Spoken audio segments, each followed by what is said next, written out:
கிறிஸ்துவுக்குள் பிரியமானவர்களே, உங்கள் யாவருக்கும் மீட்பெரும் இரட்சகருமாகிய இயேசு கிறிஸ்துவின் இனிதான நாமத்தினாலே உங்கள் அனைவருக்கும் என் அன்பின் வாழ்த்துக்களை தெரிவித்துக் கொள்ளுகிறேன். சமயத்திற்கேற்ற வார்த்தை என்கிற இந்த நிகழ்ச்சியில் இந்த காலை பொழுதிலே கர்த்தருடைய வார்த்தைகளை பகிர்ந்து கொள்வதில் மிகுந்த சந்தோஷப்படுகிறேன். இந்த நாள் உங்களுக்கு ஆசீர்வாதமாக இருக்கும்படி உங்களை மனதார வாழ்த்துகிறேன். கர்த்தர் மகிமைப்படுவாராக. இந்த நாளிலும் கூட உங்களுக்காக ஒரு வேத வசனத்தை வாசித்து உங்களுக்காக ஜெபிக்க விரும்புகிறேன். என்னோடு கூட வேதத்தை திருப்பிக் கொள்ளுங்கள். ரோமர் எழுதின சுவிசேஷம், ரோமர் 8ஆம் அதிகாரம் அதனுடைய 24, 25 ஆகிய 2 வசனங்களை வாசிப்போம். ரோமர் எழுதின நிருபம் 24, 25. அந்த நம்பிக்கையினாலே நாம் ரட்சிக்கப்பட்டிருக்கிறோம். காணப்படுகிறதை நம்புகிறது நம்பிக்கை அல்ல. ஒருவன் தன் காண்கிறதை நம்ப வேண்டுவது என்ன? நாம் காணாததை நம்பினோமாகில் அது வருகிறதற்கு பொறுமையோடு காத்திருப்போம் என்று வேதத்தில் வாசிக்கிறோம். இப்போ எனக்கு அன்பான தேவனுடைய பிள்ளைகளே, ஆபிரகாமை குறித்து நம்ம வேதத்தில் படிக்கும் பொழுது ஸ்தோத்திரம், நிறைய காரியங்களை நம்மால் கற்றுக்கொள்ள முடியும். இந்த காலை பொழுதிலே இந்த சமயத்திற்கேற்ற வார்த்தை என்கிற இந்த நிகழ்ச்சியிலே பெருக்கம் என்கிற தலைப்பிலே, அதாவது பெருக்கம் எப்போது வரும் என்கிற தலைப்பிலே கர்த்தருடைய வார்த்தைகளை நாம் சிந்திக்க போகிறோம். கர்த்தருக்கு ஸ்தோத்திரம். அப்போ நாம் நம்பிக்கையினாலே ரட்சிக்கப்பட்டிருக்கிறோம். காணப்படுகிறதை நம்புகிறது நம்பிக்கை அல்ல, காணாமல் இருப்பதை நம்புவதே நம்பிக்கையாக இருக்கிறது. ஆபிரகாமுக்கு பிள்ளை பாக்கியம் இல்லாத போதே ஆண்டவர் சொன்னார், உன்னை ஜாதிகளுக்கு தகப்பனாக்குவேன், நட்சத்திரங்களைப் போல உன்னை பெருக பண்ணுவேன், கடற்கரை மணலை போல உன்னை பெருக பண்ணுவேன் என்று சொல்லி ஆண்டவர் சொன்னார். கர்த்தருக்கு ஸ்தோத்திரம்.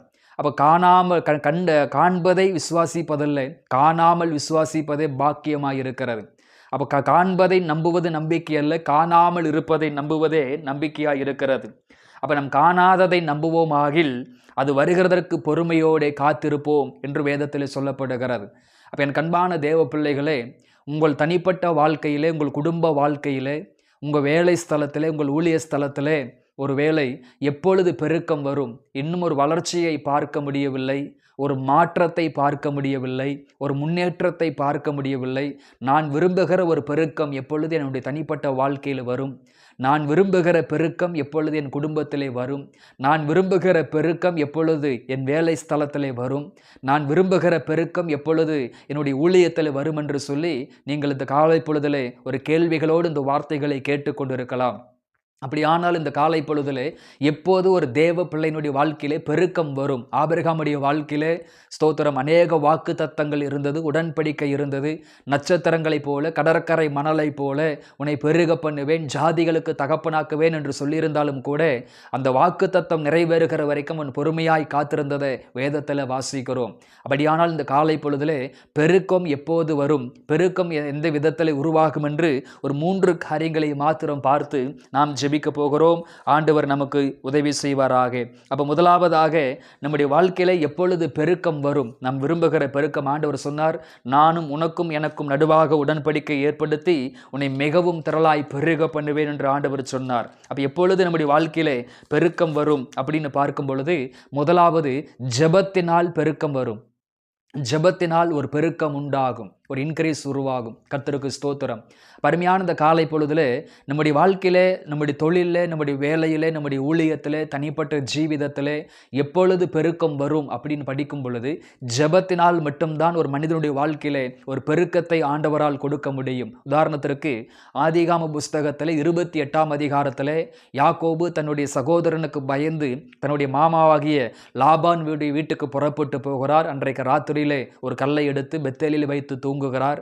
ஒரு பெரிய ஒரு சொப்பனத்தை பார்க்கிறார். காலையில் இந்நேரத்தில் எழும்பி ஆண்டவருடைய சமூகத்தில் ஒரு ஜெபத்தை ஏறெடுக்கிறார். அந்த ஜெபம், அப்பொழுது யாக்கோபு, தேவன் என்னோட இருந்து நான் போகிற இந்த வழியிலே என்னை காப்பாற்றி உண்ண ஆகாரமும் உடுக்க வஸ்திரமும் எனக்கு தந்து என்னை என் தகப்பன் வீட்டுக்கு சமாதானத்தோடு திரும்பி வரப்பண்ணுவார். ஆனால் கர்த்தர் எனக்கு தேவனாய் இருப்பார். நான் தூணாக நிறுத்தின அந்த கல் தேவனுக்கு வீடாகும். தேவரீர் எனக்கு தரும் எல்லாவற்றிலும் உமக்கு தசம்பாகம் செலுத்துவேன் என்று சொல்லி பொருத்தனை பண்ணி கொண்டான். ஆதிகாமம் 28ஆம் அதிகாரம் 20 முதல் 22 வரை. அப்போ யாக்கோபு தன்னுடைய மாமா வீட்டுக்கு வெறுங்கையோடு புறப்படும் பொழுது ஒரு வார்த்தை ஜெபிக்கிறார். ஆண்டவரே, நான் போகிற தேசத்தில் எனக்கு என்னை பாதுகாத்து என்னை காப்பாற்றி எனக்கு ஆகாரமும் வஸ்திரமும் தந்து என்னுடைய தகப்பன் தேசத்திற்கு திரும்பி வர பண்ணுவீரானால் நான் சம்பாதிக்கிற எல்லாவற்றிலும் உமக்கு தசம்பாகம் செலுத்துவேன் என்று சொல்லி ஒரு பொருத்தனை செய்து ஜெபிக்கிறார். ஆனால் அதுக்கு நடந்த ஒரு மாற்றம் என்ன? ஆதியாகமம் 32ஆம் அதிகாரத்தில் 32ஆம் அதிகாரம் 10வது வசனம் சொல்லுகிறது, அடியேனுக்கு தேவரீர் காண்பித்த எல்லா தயவுக்கும் எல்லா சத்தியத்துக்கும் நான் எவ்வளவேனும் பாத்திரன் அல்ல. நான் கோலும் கையுமாக இந்த யோர்தானை கடந்து போனேன். இப்பொழுது இவ்விரண்டு பரிவாரங்களையும் உடையவனானேன். அப்ப 28ஆம் அதிகாரத்திலே வெறுங்கையோடு ஜெபித்து புறப்படுகிறார். 32ஆம் அதிகாரம் 10வது வசனத்திலே 2 பரிவாரங்களோடு திரும்பி வருகிறார். ஒரு மிகப்பெரிய ஒரு பெருக்கத்தோடு திரும்பி வருகிறார். அப்போ அது யாக்கோபுடைய பெருக்கத்திற்கு காரணம் என்ன? மந்தையின் பெருக்கத்திற்கு காரணம் என்ன? ஆசீர்வாதத்தின் பெருக்கத்திற்கு காரணம் என்ன? நன்மையின் பெருக்கத்திற்கு காரணம் என்று பார்க்கும் பொழுது யாக்கோபுடைய தனி ஜெபம் ஒரு காரணமாய் இருக்கிறது. யாக்கோபுடைய ஜெப வாழ்க்கை ஒரு காரணமாக இருக்கிறது. என் அன்பான தேவ பிள்ளையே, உங்கள் ஊழியத்தில், உங்கள் வேலையில், உங்கள் வியாபாரத்தில், உங்கள் தனிப்பட்ட வாழ்க்கையில், உங்கள் குடும்பத்தில் நீங்கள் விரும்புகிற ஒரு பெருக்கம் உங்கள் வாழ்க்கையில் வர வேண்டும் என்று சொன்னால் யாக்கோபை போல எல்லா நிலைமைகளிலும் நீங்கள் தொடர்ந்து ஜெபித்து வருகிற பொழுது ஜெபத்தினால் நிச்சயமாக உங்கள் வாழ்க்கையிலே கர்த்தர் பெரிய பெருக்கத்தை கொடுப்பார். கர்த்தருக்கு மகிமை உண்டாவதாக. கர்த்தருக்கு ஸ்தோத்திரம். இரண்டாவதாக, நம்முடைய வாழ்க்கையில் எப்பொழுது பெருக்கம் வரும் அப்படின்னு பார்க்கும் பொழுது இரண்டாவது நெருக்கத்தினால் பெருக்கம் உண்டாகும். நெருக்கத்தினால் பெருக்கம் உண்டாகும். யாத்திரைகாமம் 1ஆம் அதிகாரம் 10ஆம் வசனம் சொல்லுகிறது, அவர்கள் பெருகாதபடிக்கு ஒரு யுத்தம் உண்டானால் அவர்களும் நம்முடைய பகைஞரோட கூடி நமக்கு விரோதமாய் யுத்தம் பண்ணி தேசத்தை விட்டு புறப்பட்டு போகாதபடிக்கும் நாம் அவர்களை குறித்து ஒரு உபாயம் பண்ண வேண்டும் என்றான். அப்ப பார்வோன் ராஜா இஸ்ரவேல் மக்களுக்கு விரோதமாக ஒரு தீர்மானம் எடுக்கிறான். இந்த நாட்டில், இந்த தேசத்தில் இஸ்ரவேல் மக்கள் பல்கி பெருகாதபடி, இஸ்ரவேல் மக்களுக்குள்ளே ஒரு பெருக்கம் வராதபடி ஒரு உபாயம், ஒரு தீர்மானம், ஒரு திட்டம் பண்ண வேண்டும், ஒரு திட்டத்தை நடைமுறைப்படுத்த வேண்டும் என்று பிரயாசப்படுகிறார். அந்த ஜனங்களை நெருக்குகிறார். நிறைய உபத்திரவங்களை, பாடுகளை, கஷ்டங்களை, வேதனைகளை இங்கே ஏற்படுத்துகிறார். ஆனால் நடந்த காரியம் என்ன? யாத்திரைகாமம் 1ஆம் அதிகாரம் 12 சொல்லுகிறது, ஆனாலும் அவர்கள் எவ்வளவாய் ஒடுக்கினார்களோ அவ்வளவாய் அவர்கள் பலுகி பெருகினார்கள்.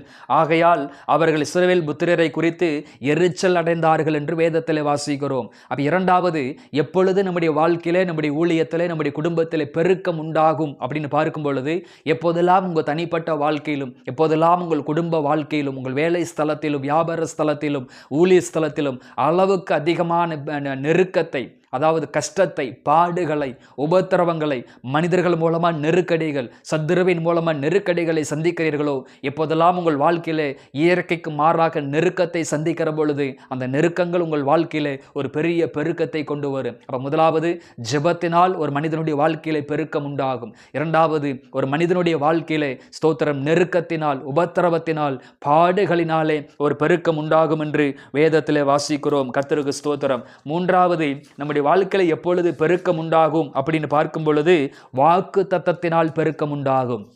வாக்கு தத்தத்தினால். ஆதிகாமம் 12ஆம் அதிகாரத்திலே 1 முதல் 3 வரை வாசித்து பார்க்கும் பொழுது கர்த்தர் ஆபிரகாமை நோக்கி, நீ உன் தேசத்தையும் உன் இனத்தையும் உன் தகப்பனுடைய வீட்டை விட்டு புறப்பட்டு போ, நான் உனக்கு காண்பிக்கும் தேசத்துக்கு போ, நான் உன்னை பெரிய ஜாதியாக்கி உன்னை ஆசீர்வதித்து உன் பெயரை பெருமைப்படுத்துவேன், நீ ஆசீர்வாதமாய் இருப்பாய், உன்னை ஆசீர்வதிக்கிறவர்களை ஆசீர்வதிப்பேன், உன்னை சபிக்கிறவனை சபிப்பேன், பூமியில் உள்ள வம்சங்கள் எல்லாம் உனக்குள் ஆசீர்வதிக்கப்படும் என்றார்.